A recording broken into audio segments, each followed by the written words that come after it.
आपने सही कहा कि जो उसने 196 वाली इनिंग खेली है बहुत बड़ी इनिंग है। और आप किसी भी विकेट पे खेल रहे हो कैसे भी हो, इतने लंबे सेशन निकालना आसान काम नहीं है। और जिस तरह वो फोकस था, डिसिप्लिन था, और जहाँ देखें ये जो उसने इनिंग खेली ना, बड़ी एक एग्जाम्पल वाली इनिंग है कि कोई भी बैट्समैन इससे चीज़ें सीख सकता है।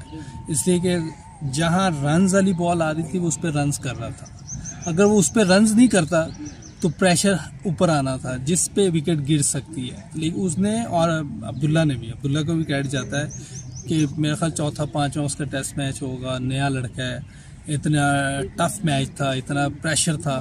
दोनों ने बहुत बड़ी इनिंग खेली है, और स्पेशली बाबर ने तो बहुत ज़बरदस्त इनिंग खेली है, क्योंकि वो जिस तरह की उसने बैटिंग की है, इस तरह हम चाह रहे हैं कि हमारे जितने भी बैट्समैन हैं फर्स्ट क्लास में या जहाँ भी खेल रहे हैं, फ्यूचर में जो आ रहे हैं, वो इस तरह की क्रिकेट खेलें कि जहाँ आपको स्कोर वाली बॉल मिले उसको छोड़े नहीं। अगर आप उसको भी छोड़ देंगे फिर रन्स बनना मुश्किल हो जाएंगे। तो ये बड़ी